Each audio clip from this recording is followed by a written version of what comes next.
Continuação da gravação do livro Batismo no Espírito Santo, do pastor Enéas Tonini, edição revisada de 1998, editora Bom Pastor.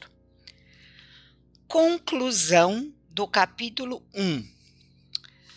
Todo crente tem o Espírito Santo, e se não tem o Espírito Santo, não é crente.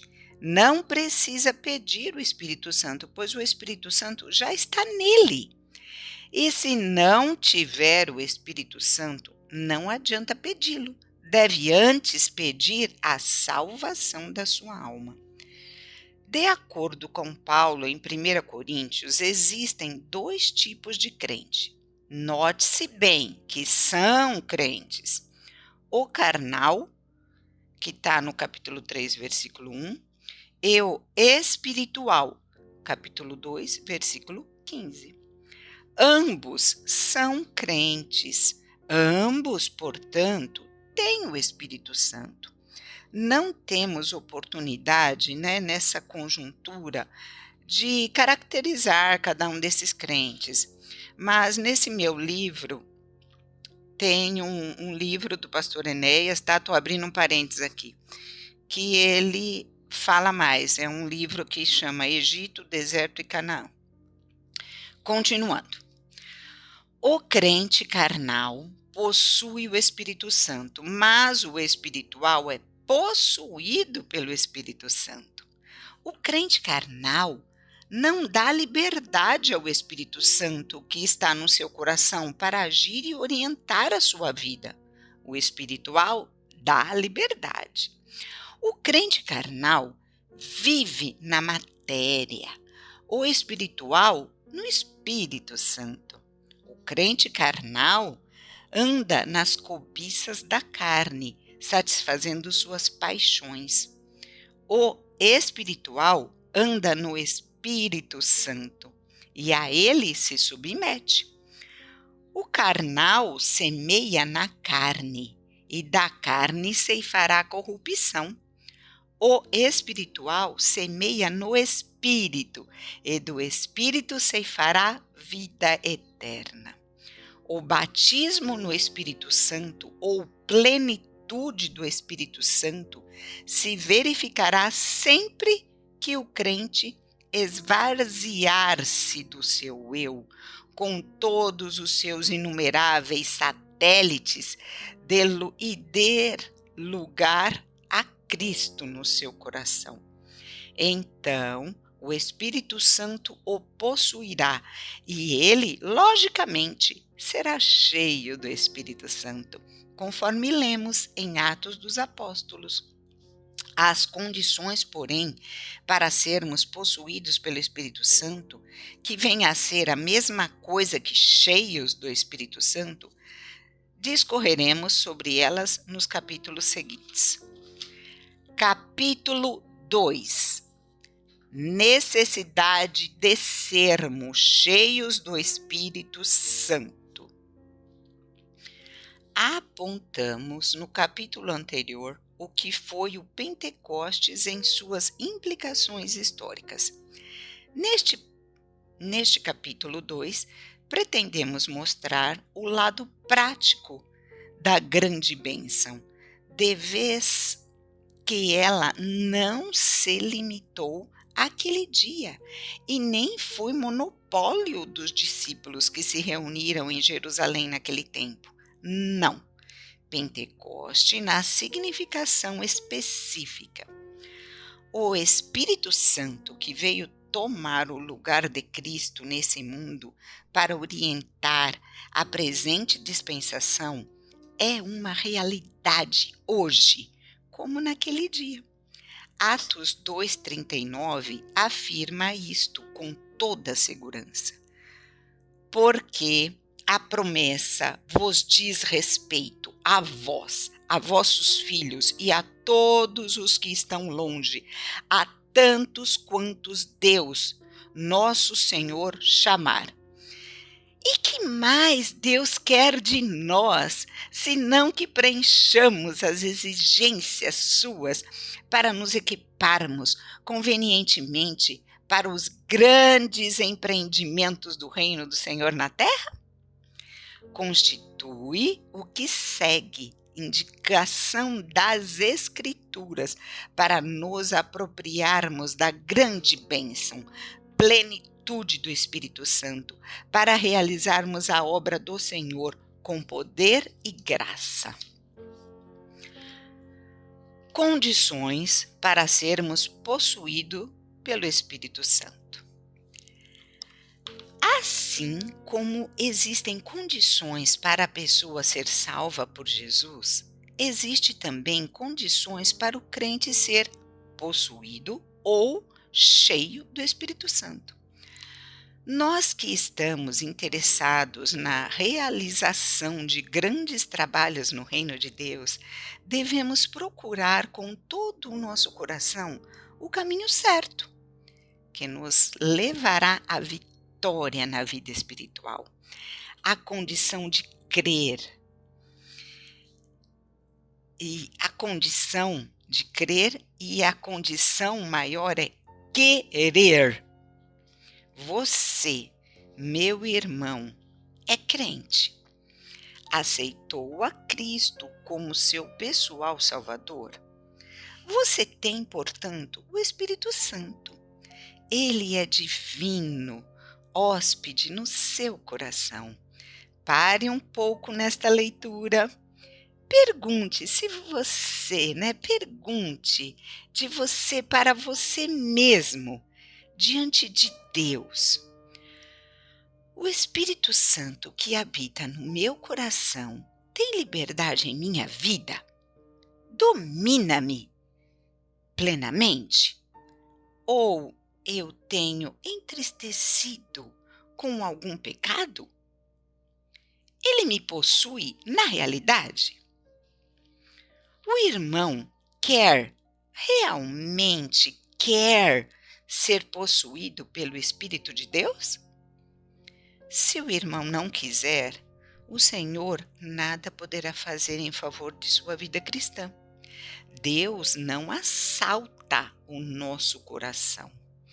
Ele espera que lhe entreguemos tudo, a fim de que possa realizar a obra que deseja realizar no coração de uma alma redimida pelo sangue de nosso Senhor Jesus.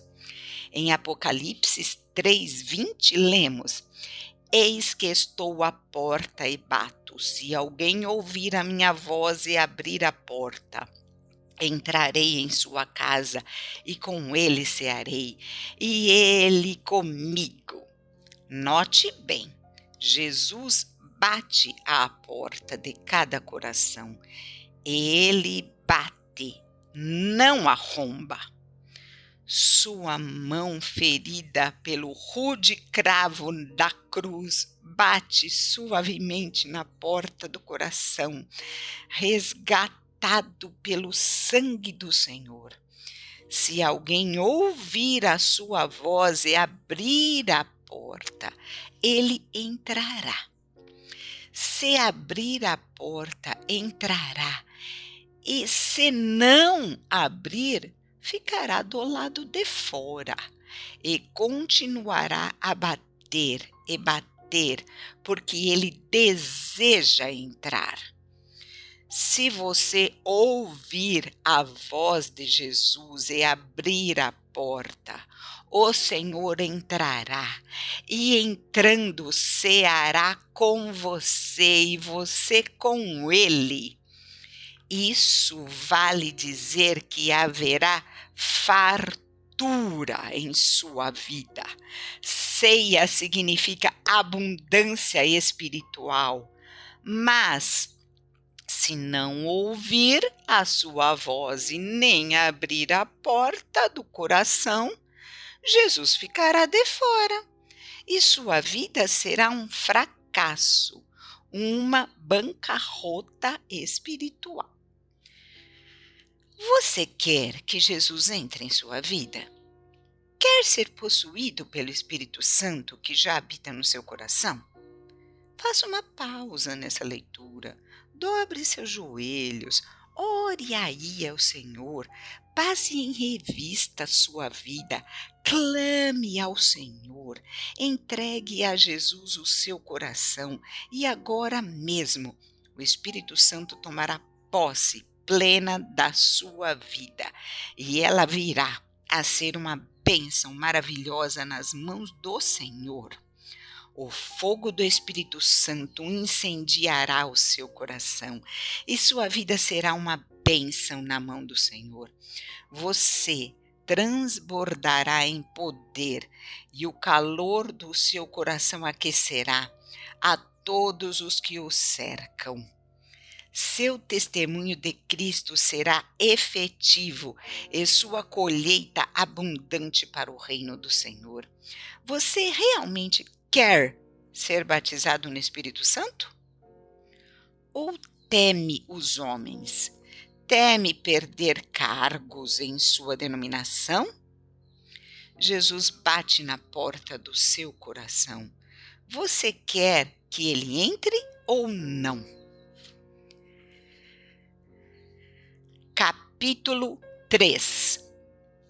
O combustível que alimenta o fogo. Nenhum reavivamento se realizou à margem das Escrituras Sagradas.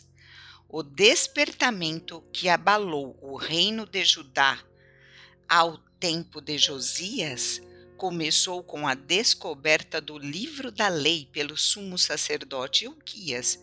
Está no segundo livro de Reis, capítulo 22.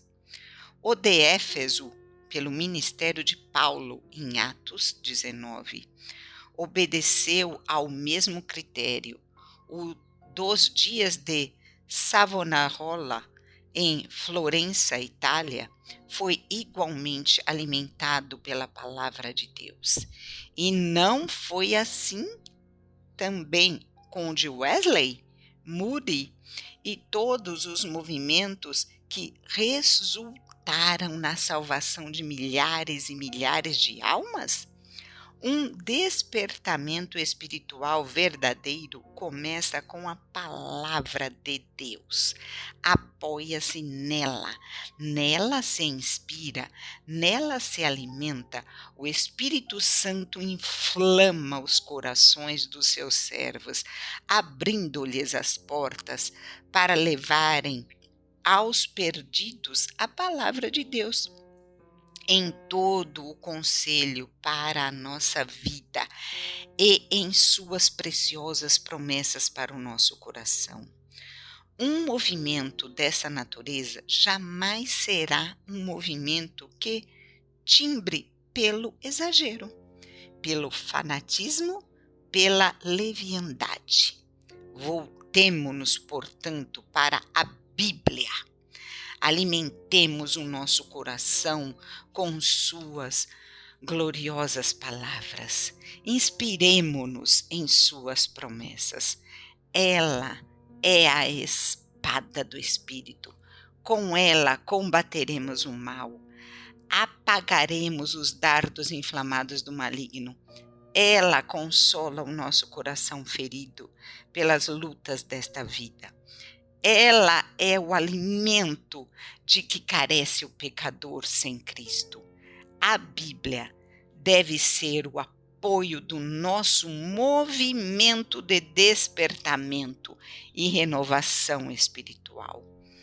E Jesus é o centro, o eixo em torno do qual gravitam todos os fatores maravilhosos registrados na Bíblia. E o Santo Espírito de Deus, que inspirou as Sagradas Escrituras, iluminará os servos do Altíssimo na apresentação das mensagens redentora aos pecadores perdidos. Assentemos em nosso coração buscar em estudos meticulosos e imparciais a palavra de Deus. Muitos em nossos dias abandonaram a Bíblia, desprezaram-na, não creem mais nela. Outros têm vergonha de carregá-la sempre e principalmente para a casa do Senhor.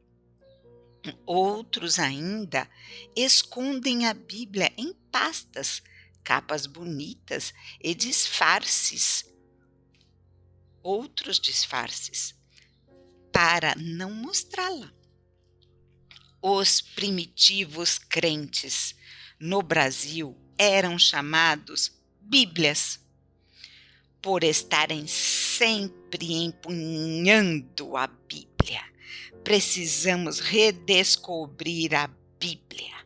Devemos nos voltar para ela, pois é a palavra viva do Senhor. A Bíblia, e tão somente a Bíblia, é o combustível que alimentará o fogo de renovação espiritual no Brasil. A nossa mensagem é a Bíblia, na singeleza, no poder, na graça do Senhor, para um poderoso despertamento em nossa querida pátria. Como Paulo, pregamos a Cristo e este crucificado. O mundo não será salvo com panaceias de psicologia, ciência e coisas tais, tão em moda nos nossos dias, né? Vou abrir parênteses para falar a palavra aqui, os coaches. Fecho meu parênteses. A não ser pela cruz de Cristo, jamais o mundo se converterá ao Senhor. A não ser pela cruz de Cristo, jamais o mundo se converterá ao Senhor. O apóstolo das gentes chamava isso de loucura da pregação, santa loucura. Precisamos voltar a essa santa loucura. E realmente é loucura, mas aprove a Deus salvar o mundo desta maneira. E nós, servos do Senhor, temos que nos submeter à sua soberana vontade. Conheçamos e prossigamos em conhecer o Senhor, lendo a sua santa palavra, nela meditando, nela confiando e nela descansando para o nosso fortalecimento espiritual e para uma vida de utilidade no reino glorioso do Senhor. Capítulo 4. A crucificação do eu. No presente capítulo, bem como nos posteriores, tentaremos apontar pela mesma palavra de Deus as condições para obedecermos o mandamento apostólico, que está em Efésios 5,18. Não vos embriagueis com vinho em que há contenda, mas enchei-vos do Espírito Santo. O pastor José Rego do Nascimento, em seu livro Calvário e Pentecoste, pondera do seguinte modo sobre esse mandamento: um pouquinho de vinho bebido hoje, amanhã e depois não embebeda ninguém. Para ficar embriagado é preciso beber muito vinho. O homem não vai receber o Espírito aos poucos e o vai acumulando, não. Deve encher-se na medida do vaso de sua vida, de acordo com a sua capacidade e, cheio do Espírito, não é ficar com o Espírito em depósito, mas para o trabalho que Deus lhe deu a fazer no seu reino. Deus usa a nossa vida ou não. Se usa, somos nas suas mãos meros instrumentos. O poder é dele e para ele. Se quisermos viver na plenitude do Espírito, precisamos acertar nossas relações com Deus. O Deus dos dias apostólicos é o mesmo de hoje. Ele não mudou, nem mudará. O que aconteceu naqueles dias poderá acontecer hoje. A mesma responsabilidade que tinham os discípulos daqueles dias, temos nós hoje. Testificar a Cristo. Atos 1, 8. Para nos desencobrirmos dessa responsabilidade, precisamos do poder, mas esse só virá sobre nós ao descer o Espírito Santo. Busquemos então esta fonte. O primeiro passo na sua direção é crucificar o eu. Em Gálatas 2:20 lemos: já estou crucificado com Cristo, e vivo, não mais eu, mas Cristo vive em mim. E a vida que agora vivo na carne, vivo-a na fé do Filho de Deus, o qual me amou e se entregou a si mesmo por mim. Cada um de nós tem no seu coração um trono e uma cruz. Quando o eu ou o homem velho está no trono, Cristo está na cruz. E quando Cristo está no trono, o eu está na cruz. Quem ocupa o trono do seu coração? A porta. A única porta. A única porta que nos conduz a essa fonte é a indicada na Escritura acima citada: crucificação com Cristo, de modo a Cristo viver em nós, em nós permanecermos. E nós permanecermos na cruz. Vou ler de novo essa frase, gente. É muito importante isso aqui, ó. A única porta que nos conduz a essa fonte é a indicada na Escritura acima, que é Gálatas, tá? Gálatas 2:20.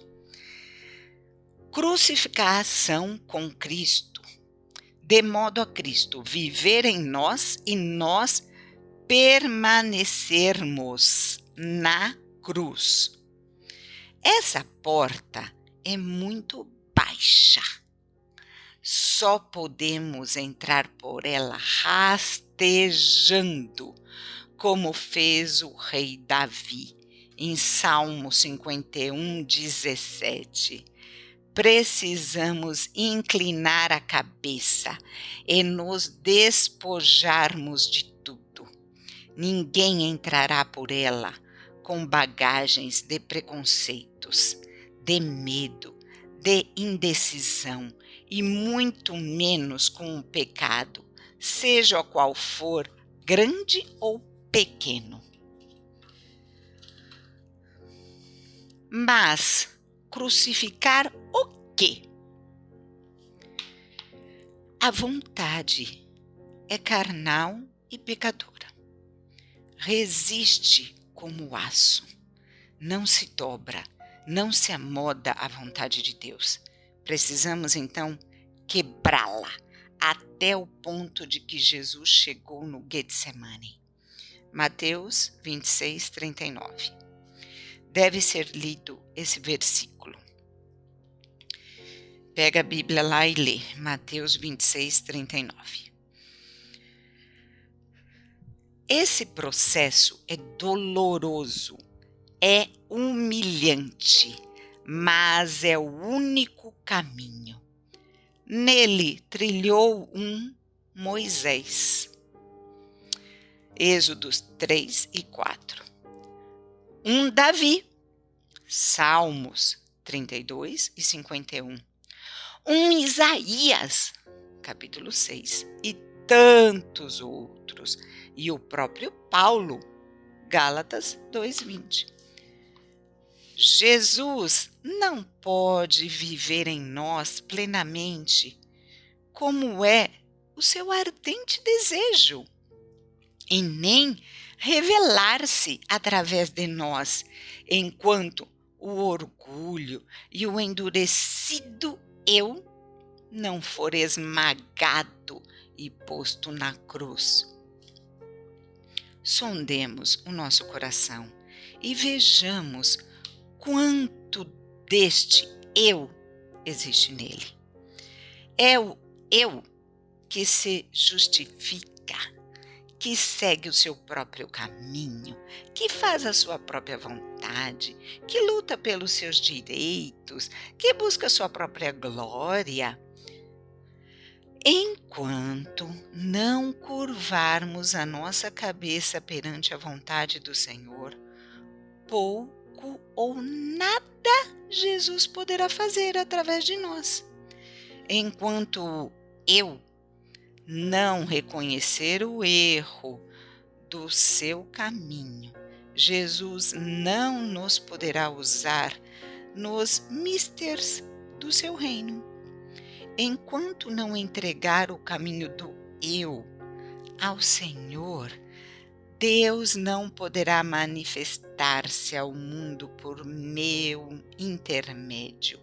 Enquanto fico defendendo meus direitos, os direitos de quem realmente tem direito ficam olvidados.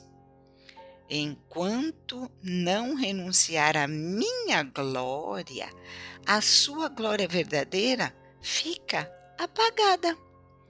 Para que Jesus seja tudo em mim e possa usar-me no seu trabalho e viver plenamente em mim, preciso colocar o meu eu na cruz e morrer, como fez Paulo, 2 Coríntios 4:10 e 1 Coríntios 15:31. As manifestações do eu. Acompanharemos o caminho do eu, ou seja, do homem velho. Colossenses 3:9. O eu tenta viver a vida cristã. O eu esforça-se por fazer o trabalho cristão. E quanta luta por cargos, posição dentro das igrejas e organizações denominacionais.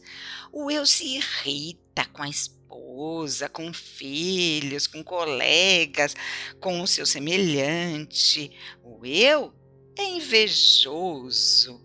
O eu se ressente, corta relações com este, com aquele. O eu critica todo mundo, fala mal de todos, ataca todos, é impiedoso. O eu é sempre duro nas atitudes com terceiros. É mau, intolerante, agressivo, costuma ocultar-se atrás do tal gênio. O eu é tímido e envergonha-se.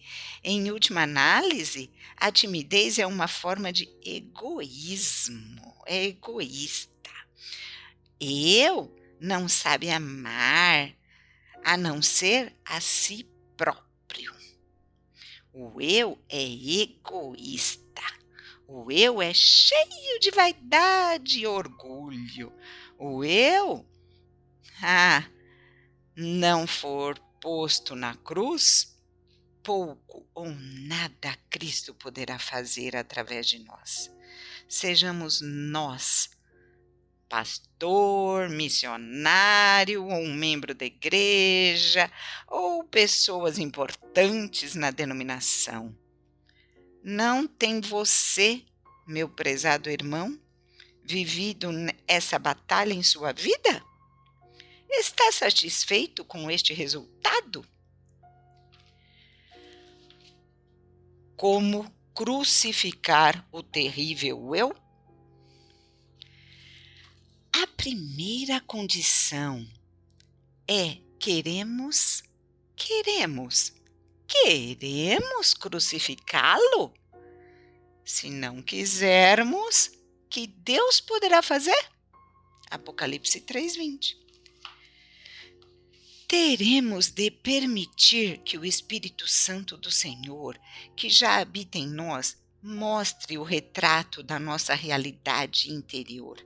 Veremos então o altivo e orgulhoso eu no trono do nosso coração e causando tristeza e dor ao coração do nosso Mestre e Salvador, que já tanto sofreu por nós na cruz.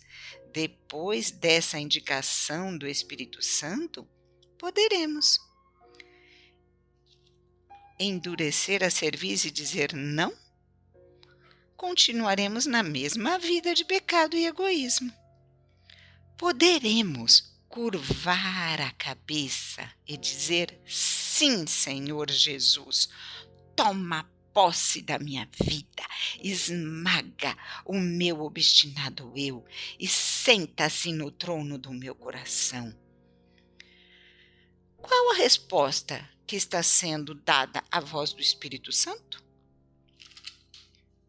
Roy Ension diz: o quebrantamento na experiência diária é a resposta humilde à convicção de que Deus nos concede, e na medida em que esta convicção seja permanente, precisaremos ser quebrantados sempre.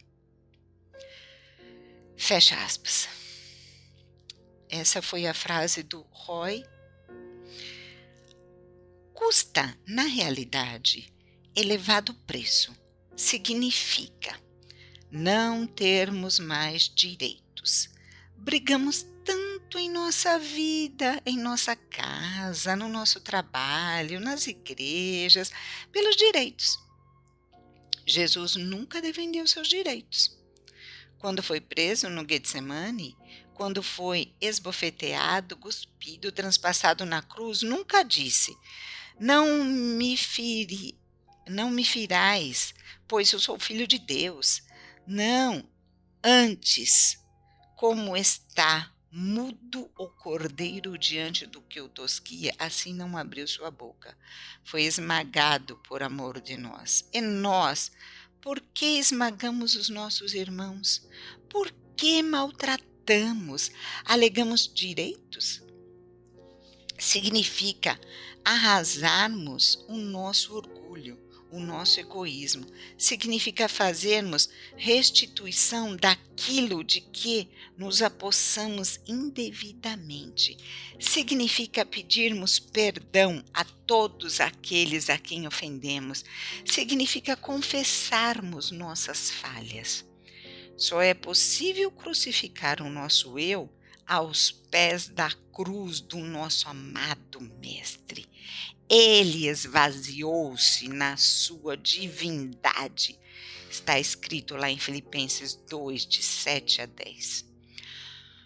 Tomou a forma de servo e, como servo, humilhou-se a si mesmo até a morte de cruz. Abriu mão de todos os seus direitos, renunciou a tudo. Foi maltratado, rejeitado, cuspido. Por amor de nós, fez-se verme, como está no Salmo 22, 6. Por nós, e bebeu o cálice dos nossos amargos pecados. E nós estamos seguindo-lhes as pisadas? Como está em 1 Pedro 2, 21 a 24. Basta crucificarmos o nosso eu uma só vez? Bastaria, mas o nosso homem velho tira dos cravos da cruz a cada instante. Por isso, precisamos de um quebrantamento inicial e depois disso, em cada instante, em cada circunstância da nossa vida, precisamos levar o nosso eu de volta lá na cruz. Isso, em teoria, é muito fácil, mas na prática é difícil. Significa mais.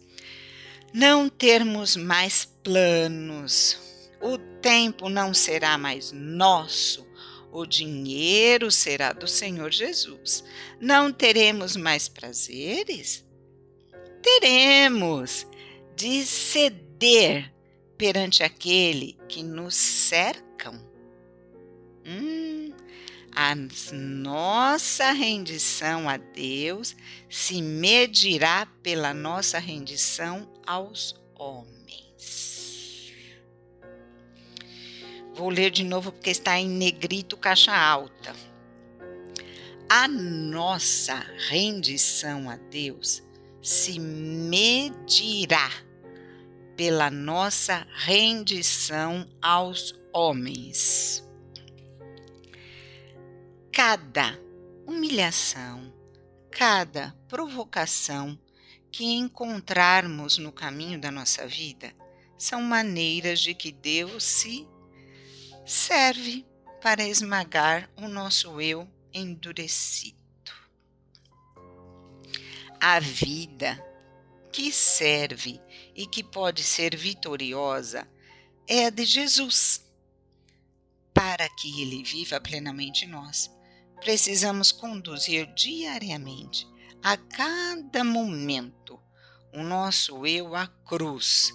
Isso significa nos conformarmos com a vontade soberana do Senhor, nos dobrarmos diante da sua cruz, permitirmos que Ele nos domine.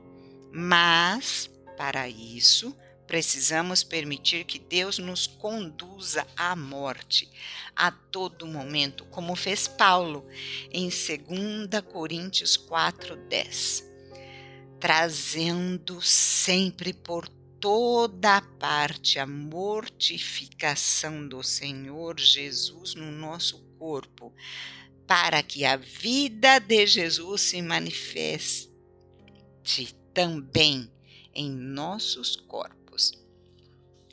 Estamos dispostos a tanto?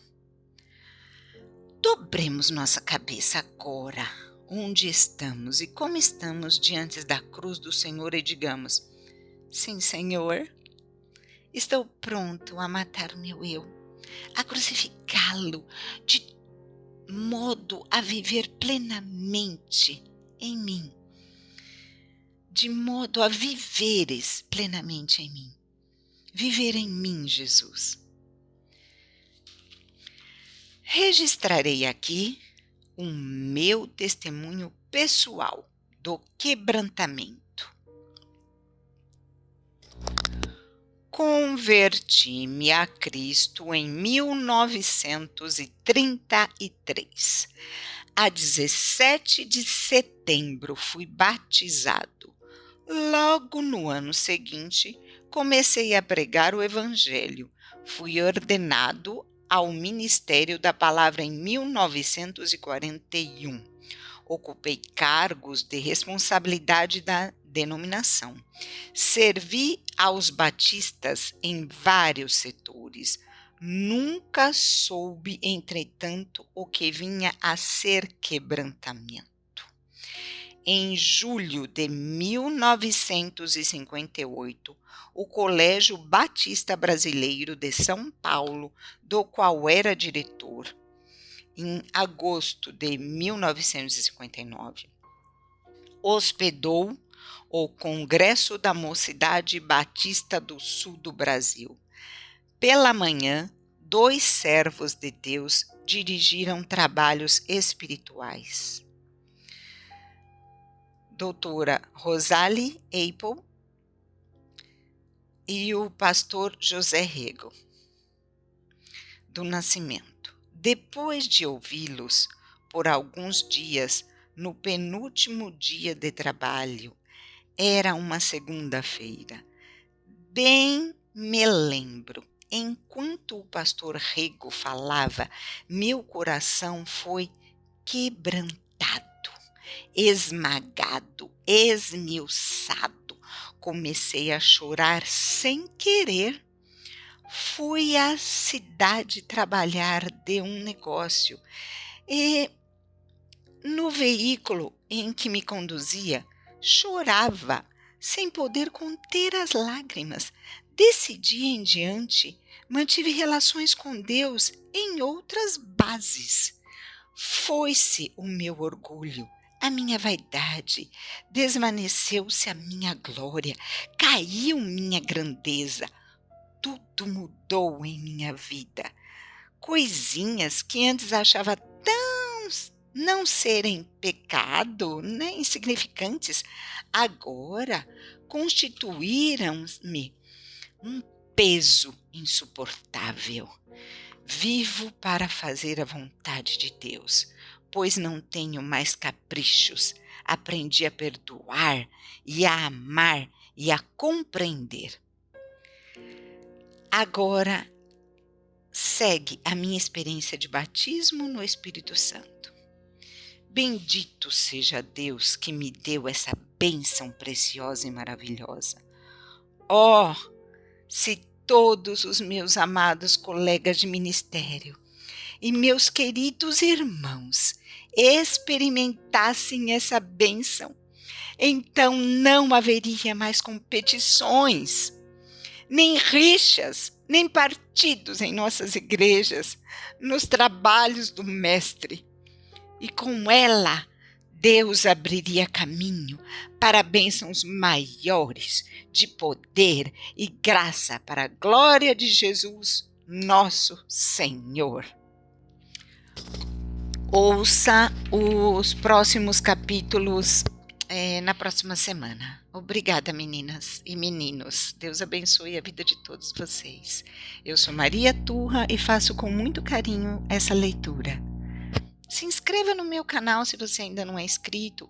Compartilha, né, esse áudio. Vamos orar pelo avivamento no nosso país. Que o Senhor derrame bênçãos. Que o Senhor derrame o Espírito Santo.